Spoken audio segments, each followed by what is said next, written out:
የሷ የስኬት ጉዞ አልጋ ባልጋ የሆነ አይደለም። መውጣት መውረድ ይበዛዋል። መውደቅ ደግሞ ደጋግሞ አግኝቷታል። በውስጧ የማይበገር የኢትዮጵያዊነት ወኔ ያለ ለስፖርቱ ያላት ፍቅር ብርታትን ሰጥቷታል። በርካታ ድሎችን አስመዝግባለች።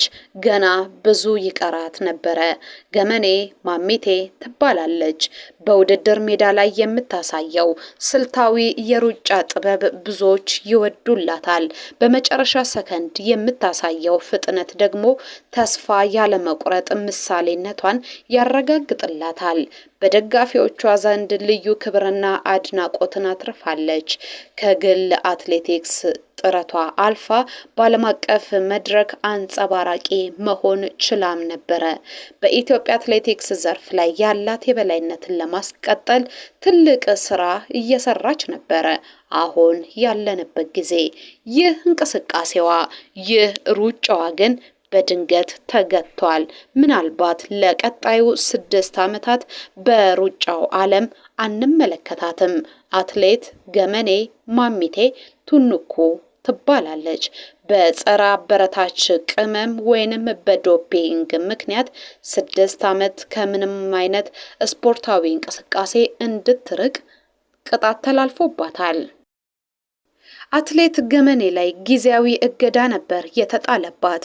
ወቅቱ ደግሞ ህዳር ወር 2018 ነበረ። ከዛን ጊዜ ጀምሮ ለ6 ዓመታት የሚጸና በማንኛውም ስፖርታዊ ውድድር ላይ እንድትሳተፍ የማያስችላትን እገዳ ጸንቶባታል። አትሌቷ ከግንቦት 3 ቀን 2017 ጀምሮ በተካሄዱ የተለያዩ ውድድሮች ላይ ያስመዘገበቻቸው ውጤቶች ሁሉ እንዲሰረዙባት ሆነዋል። ሜዳሊያዎቿ፣ የማዕረግ ስሞቿ፣ ደረጃዎቿ፣ የሽልማት ገንዘቦቿን ሁሉ መልሼ ተብላለች።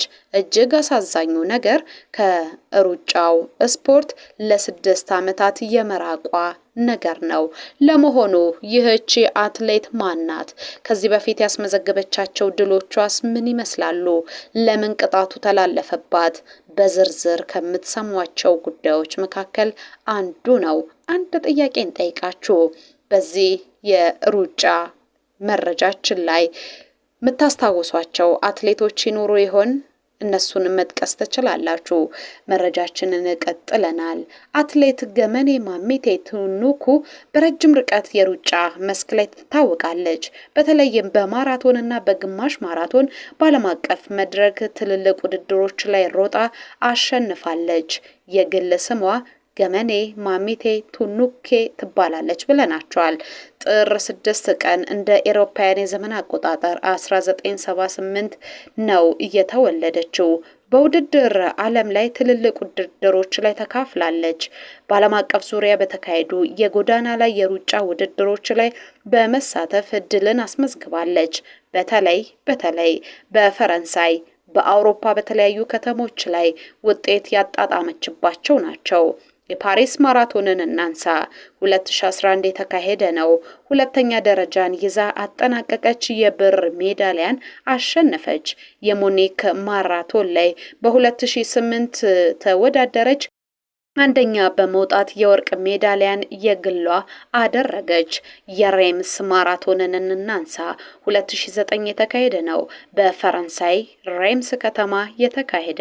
በዚህ የማራቶን ውድድር ላይ የሮጠችው ይህቺ አትሌት በአንደኝነት ውድድሯን በማጠናቀቅ የወርቅ ሜዳሊያ እንዲሁም ረብጣ ገንዘብ አገኘች። የላቫ ሮሼል ማራቶንን እናንሳ። 2012 ላይ የተካሄደ ነው። በዚህ ውድድር ላይ በመሳተፍ ከፍተኛ ውጤትን አስመዝግባለች።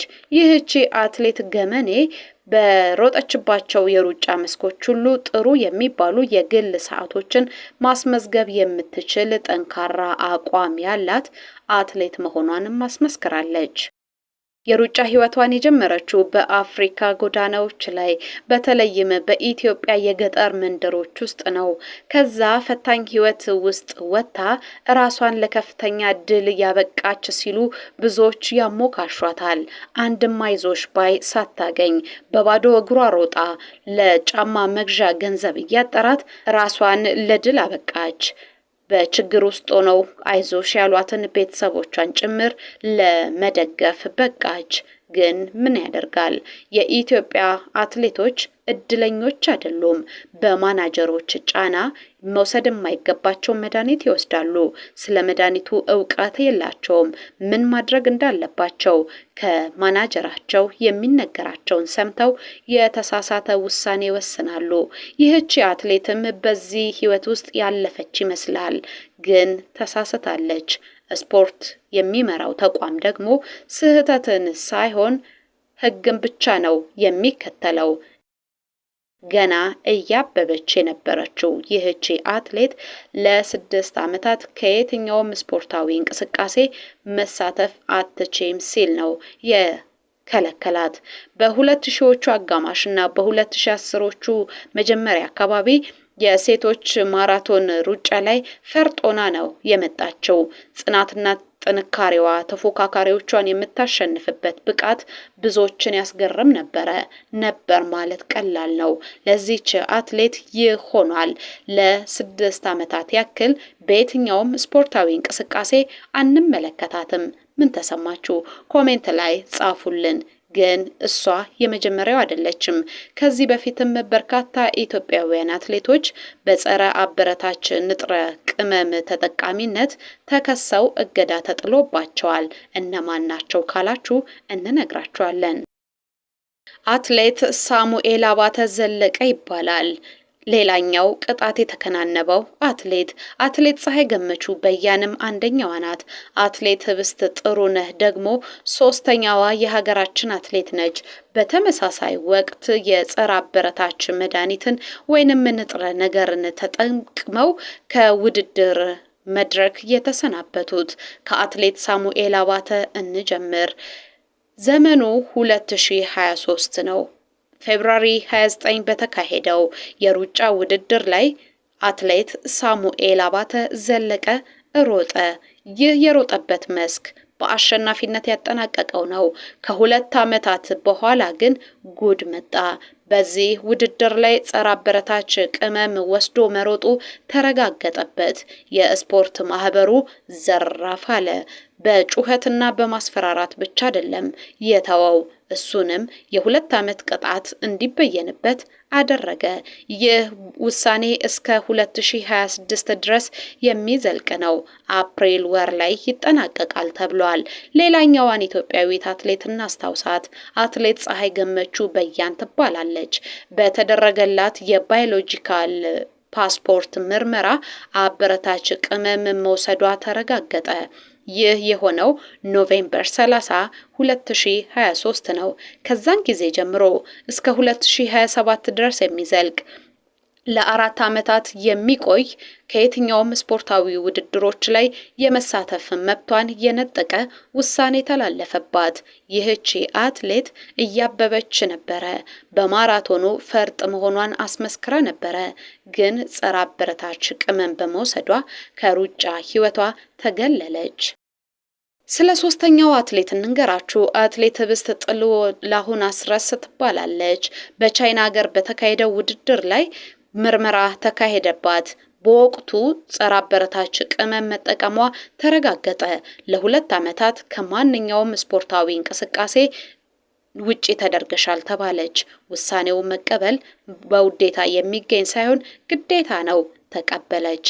አራተኛውን አትሌት እንንገራችሁ። አትሌት ብርሃኑ ጸጉ ይባላል።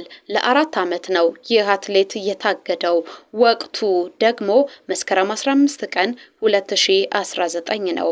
ስፍራው ዴንማርክ ኮፐንሃገን በተካሄደ የግማሽ ማራቶን የግል ውድድር ላይ የተከለከለ የስፖርት አበረታች ቅመም ተጠቅሟል ተብሎ ተጠረጠረ። ምርጨታ ተደረገለት።